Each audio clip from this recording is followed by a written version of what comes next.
이 4주의 내용 중에서 첫 번째 시간, 기본주의에서 중요한 관계 맺기에 대해서 함께 나누려고 합니다.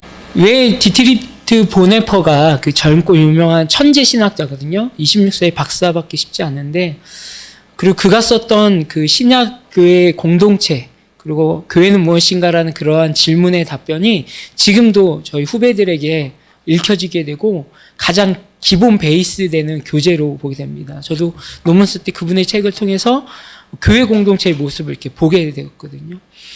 이유는요, 이 독일이 전체주의로 되면서 지금 보면 히틀러죠. 히틀러가 우상화되기 시작을 했고요. 이 독일 교회는 국교회입니다. 국교회. 피해의식이 있는데 이 1차 세계대전 이후에 독일이 심각하게 전범 국가가 됐어요. 1차 세계대전에. 그래서 무기도 못 만들고 서방 세계의 따돌이가 되었습니다. 그것을 역전시킨 인물이 히틀러입니다. 서방 세계에서 전범 국가에서 큰 부채와 어려움을 당할 수밖에 없는데 그런 힘든 상황을 우월한 민족이다. 그러면서 이것을 이야기하고 독일 사회를 묶은 것이 바로 히틀러인데요.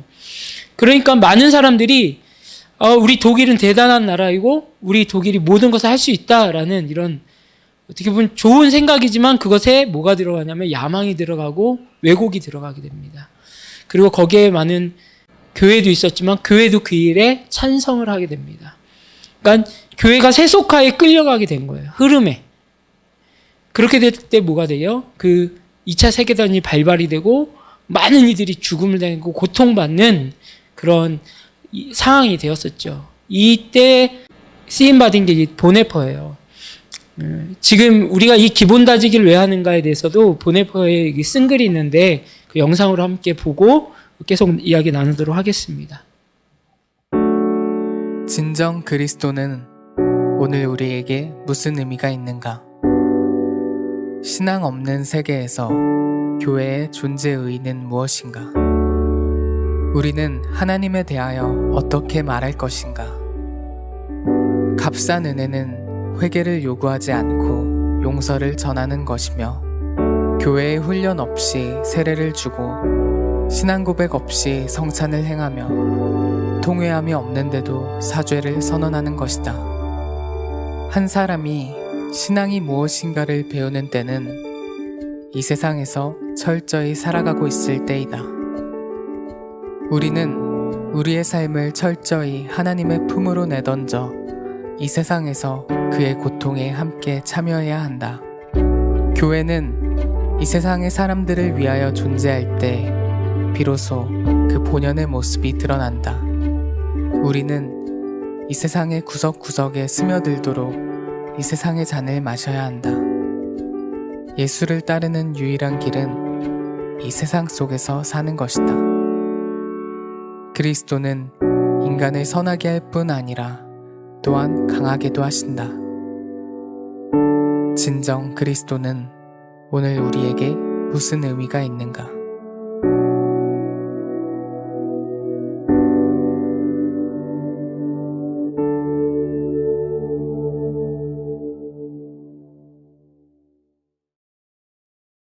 신앙관을 갖고 있습니다.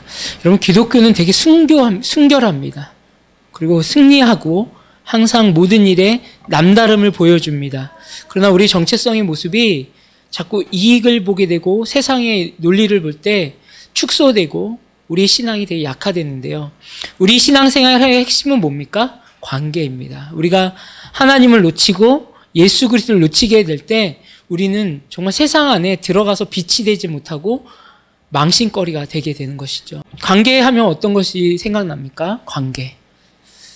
관계 안에서는요, 좋은 관계도 있고요, 좋지 못한 관계도 있습니다. 좋은 관계는 사랑 안에 있는 관계겠죠. 좋지 못한 관계는 뭡니까? 의심과 두려움과 염려 안에 있는 관계입니다. 여러분, 우리 청소년들이 그리고 탈선을 하고 왜 범죄자들이 생길까요? 바로 관계를 두려움으로 받아들일 때 그랬습니다. 그리고 세상이 악하다고 받아들일 때 이 관계를 대하는 것이 무너지게 된다는 것이죠. 정말 아름다운 관계는 서로를 연결시켜주고 힘이 되어줍니다. 그리스도인에게 관계는요, 그런 능력이 있습니다. 오늘 종교와 또한 복음을 볼 수 있어야 되는데요. 예수님과 바리새인의 대화인데요. 한번 읽어보도록 하겠습니다. 바리새파 사람들이 예수가 사두개파 사람들의 말문을 막아 버리셨다는 소문을 듣고 한 자리에 모였다. 그리고 그들 가운데 율법 교사 하나가 예수를 시험하여 물었다. 예수님을 시험하는 대화였죠. 시작. 선생님, 율법 가운데 어느 계명이 중요합니까? 예수께서 그에게 말씀하셨다. 내 마음을 다하고 내 목숨을 다하고 내 뜻을 다하여 주 너의 하나님을 사랑하여야 했습니다. 이것이 가장 중요하고 으뜸 가는 계명이다. 둘째 계명도 이것과 같은데 내 이웃을 내 몸과 같이 사랑하여라 하는 것이다. 이 두 계명은 온 율법과 예언서의 본뜻에 달려 있다. 지금 예수님과 바리새파 사람이 대화하는 장면인데요. 그 사람이 예수님을 사실 우리가 묵상했던 누가복음에게 뭐라고 질문하죠? 어떻게 하면 영생을 얻을 수 있겠습니까, 선생님? 그렇죠? 어떤 것이 하나님의 뜻입니까? 라는 질문을 갖고 왔었죠. 그리고 어떤 계명이 중요합니까? 하나님의 뜻 가운데서 어떤 것이 가장 중요합니까? 질문했을 때 바로 신명기 말씀을 통하여서 내 목숨을 다하고 내 마음을 다하여 내 뜻을 다하여 하나님을 사랑하는 것을 사랑하는 것입니다. 라고 율법에 나와 있었다고 얘기합니다. 그리고 그는 더 알고 있었습니다. 율법의 정신 이것이 으뜸되고 둘째 계명도 이것과 같은데 뭐예요? 내 이웃을 내 몸과 같이 사랑하라 한 것이다. 여러분, 이것이 하나님 사랑과 이웃 사랑의 어떻게 보면 기독교의 가장 관계 안에 중요한 구절입니다. 그러나 우리가 하나님도 왜곡하여 알고 있고 또 이웃도 왜곡하여 알고 있을 땐 바른 신앙관이 아니라 내가 어떻게 잘 사는 것에만 집중하게 될 수밖에 없습니다. 그래서 우리는 하나님과의 바른 신앙관이 형성이 되어야 합니다. 하나님은 어떤 분입니까? 두렵고 무섭고 그런 분이랑 대상이 아니라 우리를 사랑하는 분입니다. 그래서 그 사랑이 이웃과의 사랑으로 함께 전달될 수 있는 것이죠. 그러니까 사랑받는 아이가 뭐 할 수 있는 거예요? 사랑할 줄 아는 거죠. 왜 세상살이가 힘드냐면요, 가정마다 그 살아가는 방식이 다르기 때문에 그렇습니다. 근데 우리가 아까 그 신명기 말씀에 바리새인이 인용했던 신명기 말씀의 부담스러운 구절이 이것이죠.